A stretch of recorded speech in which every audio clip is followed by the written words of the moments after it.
یقیناً آپ نے مرسلاتی معشوقی کا ذکر کیا ہے، یقیناً آپ نے مجھ سے میدان محشر کی سختی کا ذکر کیا ہے، مگر آقا آپ نے فرمایا ہے کہ لوہے پر زنگ لگتا ہے اسی طرح دلوں پر بھی زنگ لگ جاتا ہے۔ آقا یہ بتا دیا جائے لوہے پر زنگ لگتا ہے تو اسے صاف کر دیا جاتا ہے، اگر دلوں پر زنگ لگ جائے تو اسے کس طرح صاف کیا جائے؟ تو مصطفیٰ ارشاد فرماتے ہیں اے میرے صحابیوں سنو سنو، لوہے پر زنگ لگ جاتا ہے تو اسے اس کے آلات کے ذریعے اس کے مٹیریل کے ذریعے صاف کیا جاتا ہے۔ دلوں میں زنگ کو صاف کرنا چاہتے ہیں تو قرآن کی تلاوت کثرت سے کرنا شروع کر دو، دلوں میں زنگ کو صاف کرنا چاہتے ہیں تو موت کو کثرت سے یاد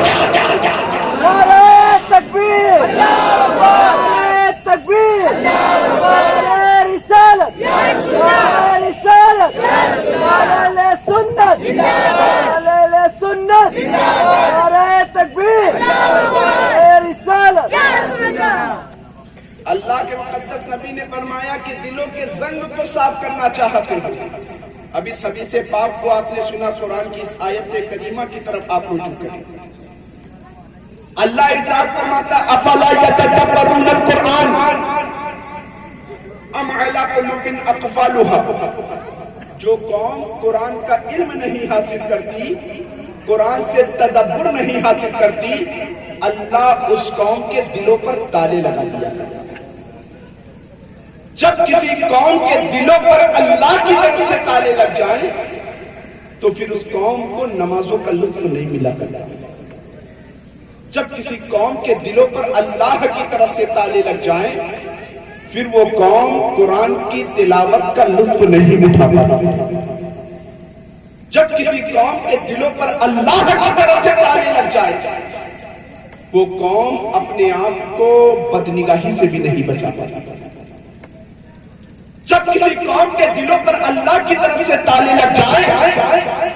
وہ قوم اپنے آپ کو حرام کمائی سے بھی نہیں بچا پاتا۔ جب کسی قوم کے دلوں پر اللہ کی طرف سے تالے لگ جائیں وہ قوم اپنے آپ کو نیکی کے راستے پر نہیں چلا پاتا۔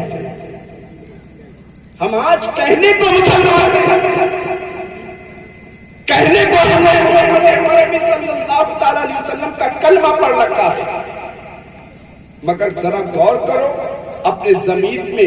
اپنے گریبان میں جھانک کر اپنے ضمیر کو جھنجھوڑ کر خود پوچھو کہ کہنے کو تو ہم مسلمان ہیں، ہم عمل سے مسلمان نہیں معلوم۔ کہنے کو تو ہم مسلمان ہیں، کردار سے مسلمان نہیں معلوم ہوتے۔ کہنے کو بھی ہم مسلمان ہیں، تجارت کے طریقے سے مسلمان نہیں معلوم ہوتے۔ کہنے کو بھی مسلمان ہیں، عبادت گاہوں کو دیکھ کر ہماری لگتا ہے کہ ہم کیسے مسلمان ہیں۔ ایک انگریز محقق کا بیان ہے، وہ کہتا ہے کہ میرے دل میں ایک دن خیال آیا کہ میں دنیا کے تمام تر مذاہب کا مطالعہ کروں، دنیا میں کتنے مذہب ہیں سب کو میں پڑھنا شروع کروں۔ میں نے پڑھنا شروع کیا، ہندو مذہب کو پڑھا، نصرانی مذہب کو پڑھا، عیسائی مذہب کو پڑھا، اسلام کو پڑھا۔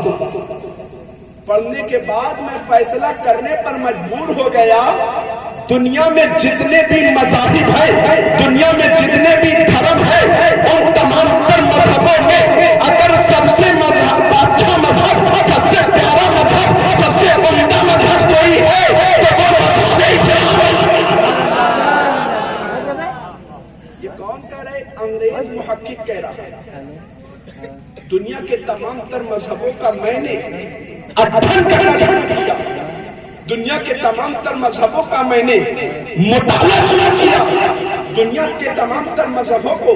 میں نے پڑھنا شروع کیا، تو ان تمام تر مذہبوں میں سب سے اچھا اگر کوئی مذہب نظر آیا ہے تو وہ مذہب اسلام نظر آیا ہے۔ اگر دنیا کے تمام تر مذہبوں میں سب سے بہترین مذہب مجھے کوئی نظر آیا ہے تو وہ مذہب اسلام نظر آیا ہے۔ یعنی کہہ کر انگریز مفکر چپ نہیں ہوتا ہے، وہ کہتا ہے اور پھر میں شوق کرتا ہوں کہ دنیا کے تمام تر مذہبوں کو تو میں نے پڑھ لیا، اب دنیا کی تمام تر مذہبی کتابیں تو میں پڑھنا چاہتا ہوں۔ دنیا کی جب میں نے تمام تر مذہبی کتابیں کو پڑھنا شروع کیا، ان میں بہت ساری کتابوں کا میں نے مطالعہ کیا، میں نے تمام تر کتابوں کو پڑھا۔ پڑھنے کے بعد جب مذہب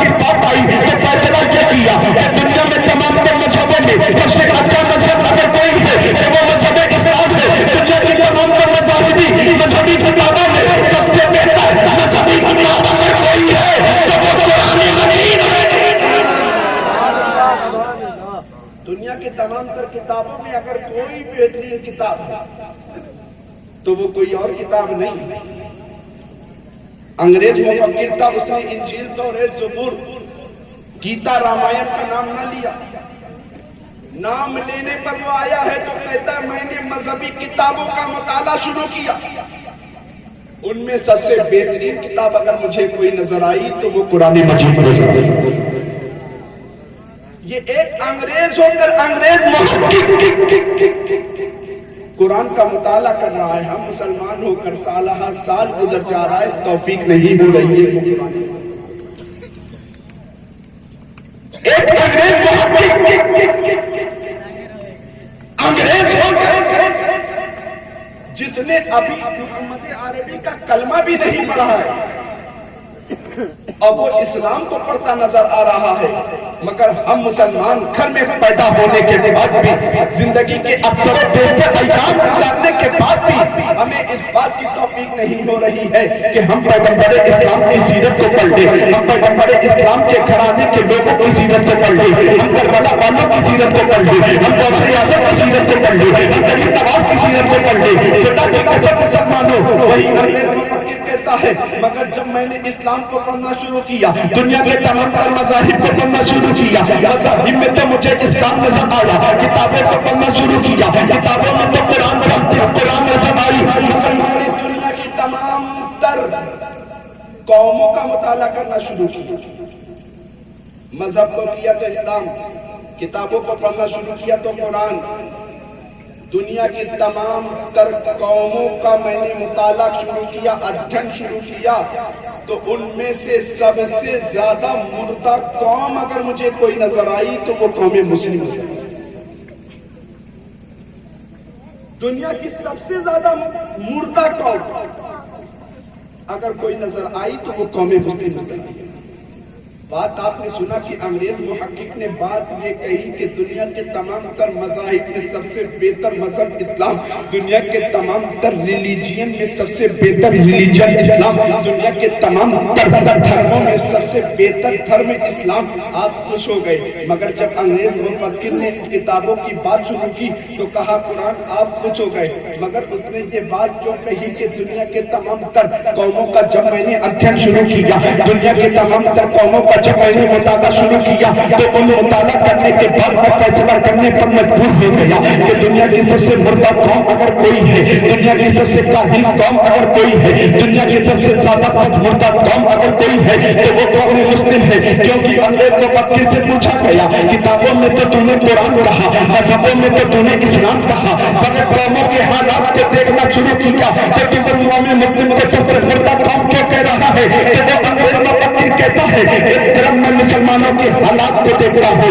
دوسری طرف پیغمبر اسلام کی ذات کو دیکھتا ہوں. ایک طرف مسلمانوں کے حالات کو دیکھتا ہوں، دوسری طرف مسلمانوں کے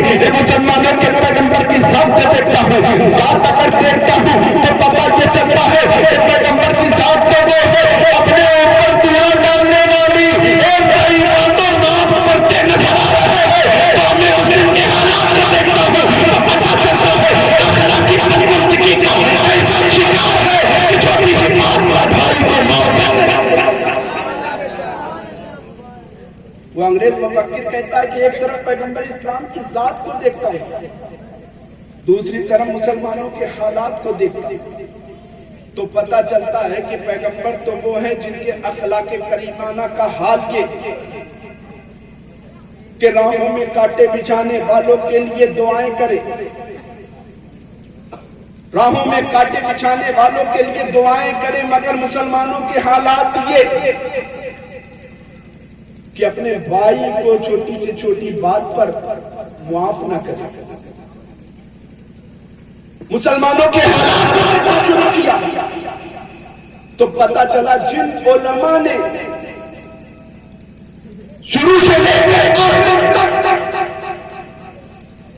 ان کے گھریلو معاملات میں یا باہری معاملات میں یا برادری کے معاملات میں ان کی رہنمائی کی اس قوم مسلم کا حال یہ کہ اپنے علماء کی عزت کرنے کو تیار ہے. اس قوم مسلم کے حالات یہ کہ جس پیغمبر کی تعلیم یہ رہی ہو کہ جھوٹ اپنی زبان سے نہ بولو، اس قوم مسلم کا حال یہ ہے کہ اس قوم مسلم کو میں نے گہرائی سے ادھین کرنا شروع کیا تو پتہ یہ چلا وہ قوم مسلم بات بات پر جھوٹ بولتی نظر آ رہی ہے۔ اے مسلمانوں، آج تکمیل قرآن کی اس نشست میں آنے والوں، سنو اس بات کو یاد رکھو، تمہارے پاس دنیا کی بہت ساری دولت ہوگی، دولت کے نشے پر تم سوار ہو کر، دولت کے نشے کی سواری پر تم سوار ہو کر اگر اس بات کی طرف تمہاری توجہ جاتی ہے کہ ہم کامیاب ہو گئے تو خدا کی قسم اس غلط فہمی میں مت رہو، قرآن کو چھوڑ کر تم کبھی کامیاب نہیں ہو سکتے، پیغمبر اسلام کے ذات سے دور ہو کر تم کبھی کامیاب نہیں ہو سکتے، اسلام کے بتائے ہوئے راستے کو چھوڑ کر تم کبھی کامیاب نہیں ہو سکتے۔ خدا کی قسم آپ اسلاف کی زندگی کا مطالعہ کرو، آج ان بچوں نے تکمیل قرآن کی اس نشست میں بیٹھے ہوئے ہیں، میں بہت مبارکباد پیش کرنا چاہتا ہوں ان کے والدین کو، جن کے والدین نے اتنا وقت دے کر اپنے بچوں کو اللہ کے سپرد کیا، ان علماء کو میں بہت مبارکباد پیش کرتا ہوں جنہوں نے نہ اپنے گھر کی فکر کی نہ اپنے خاندان کی فکر کی، انہیں فکر یہی رہی تو ہر وقت یہی ستاتی رہی ہماری قوم کا بچہ حافظ قرآن بن جائے، ہماری قوم کا بچہ دین کا علم سیکھنے والا بن جائے، ہماری قوم کا بچہ نمازوں کا پابند بن جائے، ہماری قوم کا بچہ قرآن کی تلاوت کا عادی بن جائے، ہماری قوم کا بچہ جھوٹ سے بچنے والا بن جائے، جنہیں فکر نہیں تو اس بات کی ستاتی رہی ہماری قوم کی بیٹیاں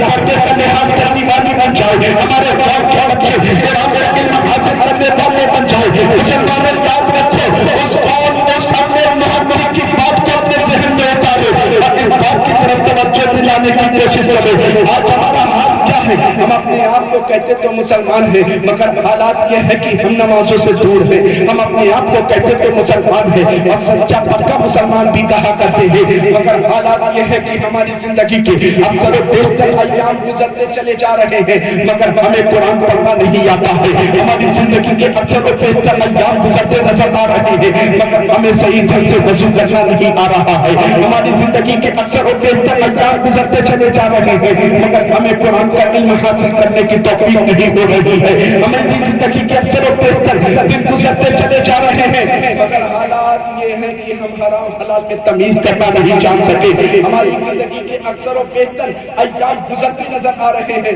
مگر حالات یہ ہے کہ ہم نے اپنی نگاہوں کو پاکیزہ نہ رکھا، حالات یہ ہے کہ ہم نے اپنے کردار کو گندا کر لیا ہے، حالات یہ ہے کہ ہم نے اپنی زبانوں کو گندی کر لیا ہے۔ میرے دوستو، اللہ کا ارشاد گرامی افلا یتدبرون القرآن، جو قوم قرآن کا علم نہیں حاصل کرتی ہے اللہ اس قوم کے دلوں پر تالے لگا دیا کرتا ہے۔ آج قوم مسلم کے حالات کا جائزہ لو تو پتہ چلے گا کہ آج ہمارا حال یہی ہے، اللہ کی ناراضگی کے سبب آج اللہ تبارک و تعالیٰ نے ہمارے دلوں پر تالے لگا دیا ہے، یہی وجہ ہے کہ آج ہماری مسجدیں ویران ہوتی نظر آ رہی ہے، آج اللہ تبارک و تعالیٰ کی طرف سے ہمارے دلوں پر تالے لگ گئے ہیں، یہی وجہ ہے کہ آج ہمارے مدرسے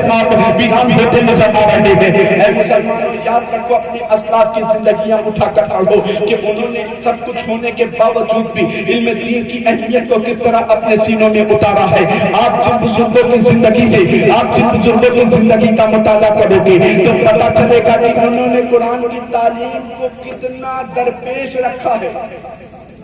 قرآن کی تعلیم کو کتنی فوقیت دی ہے۔ آپ غوث اعظم کا ذکر کیا کرتے ہو، کون غوث اعظم؟ جو ولیوں کے سردار ہیں۔ کون غوث اعظم؟ جن کی ولادت سے پہلے جن کی ولایت کا ڈنکا دنیا میں بج رہا ہے، وہی غوث اعظم کی آپ زندگی کا ایک باب اٹھا کر دیکھو، پاؤں کی ٹھوکر سے مردے بھی زندہ ہو رہے ہیں۔ 4 سال کی عمر شریف میں 2 مرتبہ اپنے گھر کے پڑوسی کو سلام کا جواب بھی دیتے نظر آ رہے ہیں، بچپنے کے عالم میں قبر سے مردوں کو زندہ بھی کرتے نظر آ رہے ہیں، مگر دن کے ایام جب جوانی کی تحلیل پر آپ نے قدم رکھا، اپنی والدہ سے کہا امی جان مجھے علم دین حاصل کرنے کے لیے بغداد کی سب سے بڑی یونیورسٹی مدرسہ نظامیہ میں علم حاصل کرنا ہے، غوث اعظم کی والدہ نے فرمایا عبد القادر بیٹا تجھے معلوم نہیں کہ تیرے باپ کا انتقال ہو گیا ہے؟ اے میرے بیٹے عبد القادر تجھے معلوم نہیں کہ تجھ سے میں اپنے آپ کو جدا نہیں رکھ سکتی ہوں؟ اے عبد القادر تجھے معلوم نہیں ہے تیرے باپ کی جدائی کا صدمے کا غم جو ہے میرے دل سے ابھی ہلکا نہیں ہونے پایا ہے، مگر ضد پر اڑے ہیں امی جان ہمیں علم دین حاصل کرنے کے لیے جانا ہے، اسلامی تعلیمات کو اپنے سینے میں اتارو۔ غوث اعظم کی سیرت کا یہ باب اپنی زندگی میں اتارنے کی کوشش کرو۔ اپنی امی جان سے فرماتے ہیں کہ امی جان ہمیں علم دین حاصل کرنے کے لیے بغداد شریف جانا ہے، امی نے اجازت دے دیا ہے۔ غوث اعظم گھر سے گزر رہے ہیں، ماں کے آنکھ میں بھی آنسو ہے، غوث اعظم کی آنکھ میں بھی آنسو ہے۔ امی نے جاتے جاتے کہا عبد القادر اپنی والدہ کی ایک وصیت زندگی کے ہر مرحلے پر یاد رکھنا۔ غوث اعظم کی والدہ نے کہا ہے عبد القادر جا تو رہا ہے، مجھے یہ بھی معلوم ہے کہ اب میری تیری زندگی میں کوئی ملاقات نہیں ہو پائے گی۔ اے میرے بیٹے عبد القادر اب تو اپنی والدہ سے قیامت کے دن ملے گا، تو اپنی والدہ سے بھی قیامت کے دن ملے گا، اپنے والد سے بھی قیامت کے دن ملے گا۔ غوث اعظم فرماتے ہیں ہم نے سب کچھ برداشت کرنے کو تیار ہو، مگر نانا کی شریعت کا علم حاصل کرنا ہے۔ غوث اعظم کی والدہ نے فرمایا ہے اے عبد القادر جا رہا ہے تو چلا جا، مگر ایک بات زندگی پر ہمیشہ یاد رکھنا، زندگی کے ہر مرحلے پر یاد رکھنا۔ غوث اعظم فرماتے ہیں امی جان کیا بات، کون سی بات کرنا چاہتی ہو؟ تو غوث اعظم کی والدہ نے کہا تھا عبد القادر زندگی میں کیسا بھی مرحلہ آ جائے تیری زبان پر جھوٹ نہیں آنا چاہیے۔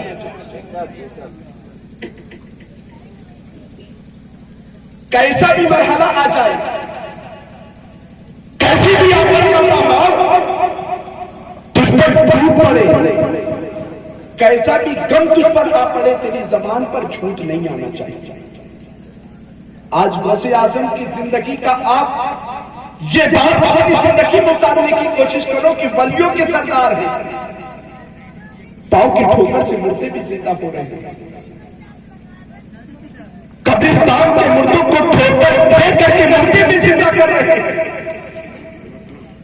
امی جان نے کہا عبد القادر زندگی میں کیسا بھی مرحلہ آ جائے تیری زبان پر جھوٹ نہیں آنا چاہیے۔ فرماتے امی جان میں تمہاری ہر ایک وصیت پر عمل کروں گا۔ قافلہ بغداد کی جانب جا رہا ہے، ہمدان قافلہ پہنچا، احمد بدوی ڈاکوؤں کے قافلے کے تمام تر ہمنواؤں نے غوث اعظم کے پورے قافلے کو لوٹ لیا۔ لوٹنے کے بعد ایک ایک ڈاکو غوث اعظم کی بارگاہ میں آئے، کہنے لگے عبد القادر تیرے پاس بھی کوئی چیز ہے؟ غوث اعظم فرماتے ہاں ہاں میرے پاس اتنی اشرفی ہے جو میری ماں نے گھر سے نکلتے وقت میری گدڑی میں سی تھی، میری گدڑی میں سی تھی۔ ڈاکوؤں کا سردار کہتا ہے کہ اے عبد القادر دکھاؤ تو وہ گدڑی میں تمہاری والدہ نے جو اشرفی سی ہے وہ دکھاؤ۔ گدڑی کھولی گئی، ڈاکوؤں کے سردار اور ان کی تمام تر ہمنواؤں کی نگاہ پھٹی کی پھٹی رہ گئی۔ اس نے دیکھا کہ غوث اعظم نے جو فرمایا تھا وہی اشرفی سامنے نظر آ رہی۔ احمد بدوی ڈاکو حیرت و استجاب کی اتاہ گہرائی میں ڈوب کر غوث اعظم کی بارگاہ میں کہنے لگا اے عبد القادر یہ بتاؤ کہ لوگ چور سے، گنڈوں سے، موالیوں سے اپنے مال کو بچایا کرتے ہیں، تو نے بچایا کیوں نہیں؟ غوث اعظم فرماتے ہیں کہ میں بچانا چاہتا تو بچا لیتا، مگر جب گھر سے نکل رہا تھا تو ماں نے کہا تھا عبد القادر زندگی میں کیسا بھی مرحلہ آ جائے، زندگی میں کیسی بھی پریشانی آ جائے، زندگی میں کیسی بھی مصیبت آ جائے، زندگی میں کیسی بھی کھڑی آ جائے، تیری زبان پر جھوٹ نہیں آنا چاہیے۔ غوث اعظم کے سامنے وہ ڈاکوؤں کا سردار احمد بدوی کہتا ہے اے عبد القادر لوگ چور سے، گنڈوں سے، موالیوں سے اپنے مال کو بچایا کرتے ہیں مگر تو نے بچایا نہیں۔ غوث اعظم فرماتے ہیں کیسے بچا تھا؟ گھر سے نکلا تھا تو میں نے کہا تھا عبد القادر زندگی میں کیسی بھی مصیبت آ جائے تیری زبان پر جھوٹ نہیں آنا چاہیے۔ میں نے تمہاری وصیت پر عمل کیا ہے۔ وہ ڈاکوؤں کا سردار کہتا ہے اے عبد القادر تمہارے اس صداقت بھرے جملے نے ہماری دنیا کے ساتھ ساتھ آخرت کو سبق۔ اے عبد القادر تمہارے اس صداقت بھرے جملے نے ہماری دنیا کے ساتھ ساتھ آخرت کو سوار کر رکھ دیا. ایک تم ہو جو اپنے گھر میں اپنی ماں سے کیا ہوا وعدہ پورا اس طرح کرتے نظر آ رہے ہیں. ایک ہم ہیں اپنے رب کے بندے، اپنے رب سے جو وعدہ عالم ارواح میں کر آئے ہیں اسے پورا نہیں کر رہے. ایک اپنی ماں کی وصیت پر اس طرح عمل کرتے نظر آ رہے ہیں. ایک ہم ہے کہ اپنے رب سے جو وعدہ عالم ارواح میں کیا تھا،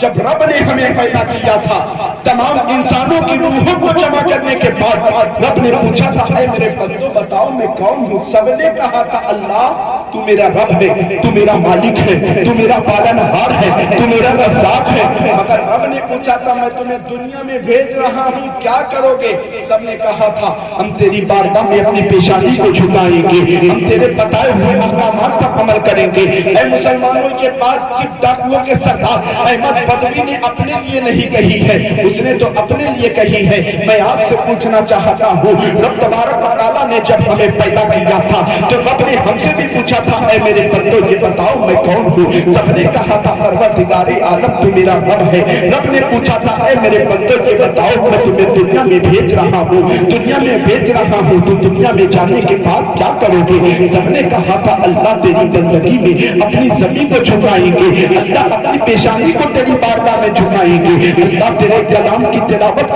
کیا کریں گے، اللہ تیرے احکامات پر عمل کیا کریں گے، اللہ تیرا خوف دلوں میں سجائے رہیں گے. اے مسلمانوں میں تم سے پوچھنا چاہتا ہوں رب سے تو تم نے بھی وعدہ کیا ہے مگر دنیا میں آنے کے بعد تم کیا کر رہے ہو؟ کہا تو یہ تھا اللہ تیری بارگاہ میں اپنی پیشانی کو جھکائیں گے، مگر پیشانی جھکانے کے بجائے ہم خرافات کے اڈے کو آباد کرتے نظر آ رہے ہیں. رب کی بارگاہ میں وعدہ تو یہ کیا تھا تیرے احکامات پر عمل کرتے نظر آئیں گے، مگر اس کے احکامات پر ہم کہاں عمل کر رہے ہیں؟ یہ وہ احمد بدوی ہی کی بات نہیں. ہر مسلمان بیٹھ کر اس جشن تکمیل قرآن کانفرنس میں بیٹھ کر اپنے ضمیر سے پوچھے کہ رب سے ہم نے وعدہ کیا کیا تھا اور دنیا میں آنے کے بعد کر کیا رہے ہیں.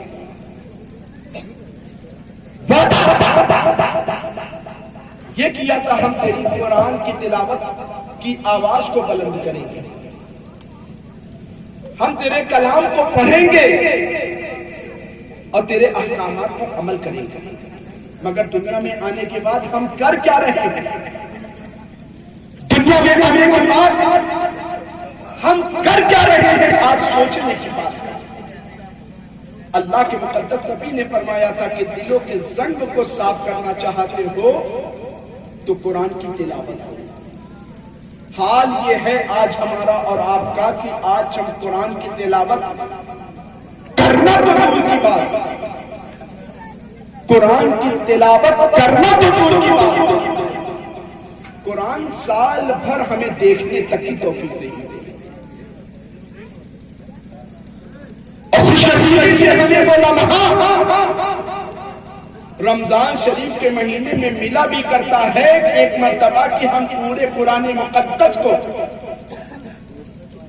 حافظ صاحب کے سامنے پیچھے کھڑے ہو کر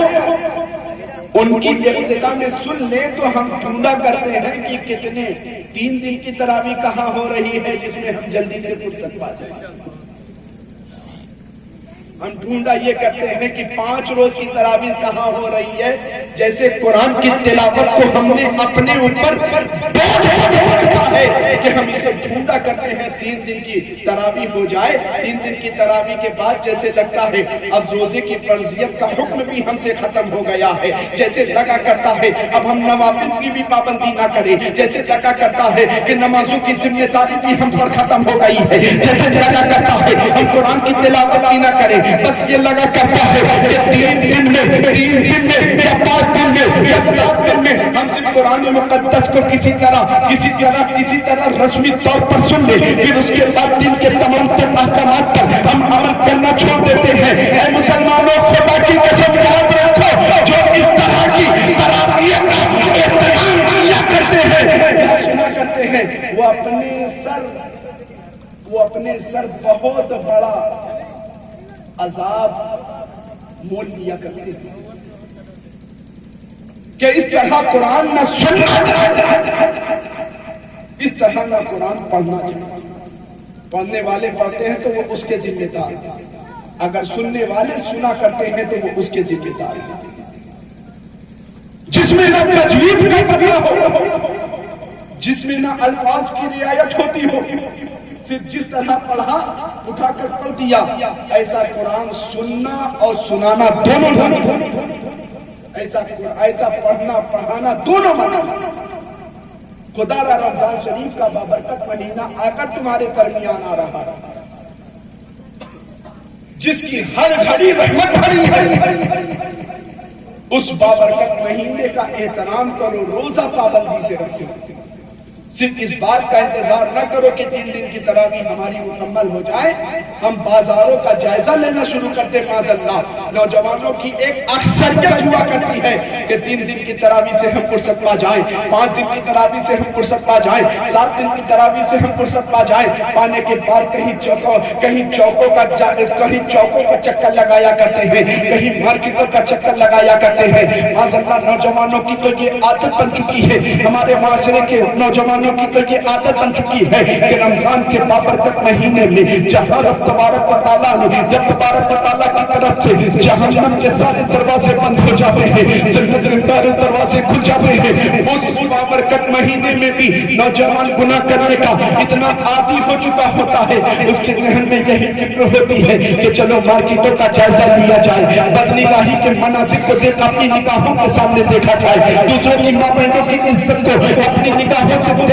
کر تار کیا جائے۔ اے مسلمانوں، رمضان کا بابرکت مہینہ ہر خوش نصیب کو ملا کرتا ہے، جس میں اللہ کے مقدس نبی صلی اللہ تعالیٰ علیہ وسلم نے ارشاد فرمایا کہ جب رمضان شریف کی بابرکت گھڑی آتی ہے تو اللہ تبارک و تعالیٰ روزانہ افطار کے وقت 7 لاکھ گناہگاروں کو جہنم سے آزاد فرمایا کرتا ہے۔ یہ 3 دن کا جو مہینہ تمہیں ملا کرتا ہے اپنی نجات کا مہینہ ہے، یہ 30 دن کا جو مہینہ ملا کرتا ہے اپنی بخشش کا مہینہ ہوا کرتا ہے۔ تم اس مہینے میں رب کی بارگاہ میں اپنے ندامت کے آنسو بہانے کے بجائے، اس مہینے میں تم قرآن تلاوت کی پابندی کرنے کے بجائے، اس مہینے میں تم نمازوں کی پابندی کرنے کے بجائے، اس مہینے میں تم نمازوں کی کثرت کرنے کے بجائے گناہوں کا کتنا پلان بنا بیٹھتے ہو، بجائے اس کے تمہیں یہ خیال ہونا چاہیے کہ اللہ تبارک و تعالیٰ نے اپنے فضل و کرم سے یہ بابرکت مہینہ اگر ہمیں عطا کیا ہے تو ہم رب کی بارگاہ میں اپنے گناہوں میں معصوم ہو کر رات کی تاریکی میں آدھی رات کو مصلی بچھا کر اپنے رب کی بارگاہ میں سجدہ شکر ادا کریں گے اور اپنے رب کی بارگاہ میں اپنے ان تمام تر گناہوں سے معافی مانگیں گے جو گناہ ہم نے کبھی کھل کر کیے، جو چھپ کر کیے، جو عوام کے سامنے کیے، جو دوستوں کے سامنے کیے۔ اس مہینے میں ہم بجائے اس کے کہ اپنے رب کی بارگاہ میں آنسو بہانے کے بجائے، نمازوں کی پابندی کرنے کے بجائے، قرآن کی تلاوت کرنے کی بجائے، اپنے آپ کو جھوٹ سے بچانے کے بجائے، معاذ اللہ اتنی ہٹ دھرمی کے ساتھ بات نوجوانوں بات مسلمانوں کو دیکھا گیا ہے کہ بابرکت مہینے میں روزہ رکھنے کے بجائے کھلے عام بازاروں میں کھایا گیا۔ ہماری غیرت اتنی مر چکی ہے کہ ہم رمضان کے مہینے کا احترام نہیں کر پاتے۔ اللہ کے مقدس نبی صلی اللہ تعالیٰ علیہ وسلم ایک مرتبہ مسجد نبوی شریف کی ممبر شریف کی پہلی سیڑھی پر قدم رکھتے ہیں، فرماتے آمین، دوسری پر قدم رکھا آمین، تیسری پر قدم رکھا آمین۔ صحابہ نے دیکھا خلاف معمول کا، یا رسول اللہ آج تک ممبر پر آپ نے قدم رکھا تو خاموشی کے ساتھ چل گئے، آج ہر سیڑھی پر آمین آمین کہنے کی وجہ۔ اللہ کے مقدس نبی نے ارشاد فرمایا جب میں پہلی سیڑھی پر قدم رکھ رہا تھا جبریل حاضر خدمت ہوئے اور جبریل کہنے لگے وہ شخص ہلاک ہو جائے جسے رمضان کا مہینہ ملے اور رمضان کے رحمت برکت عظمت رفعت بلندی والے مہینے اپنے رب کو منا کر کے اپنی بخشش نہ کروا سکے وہ شخص ہلاک ہو جائے۔ دعا کون کر رہا ہے؟ جبریل، اور کہہ کون رہا ہے؟ آمین۔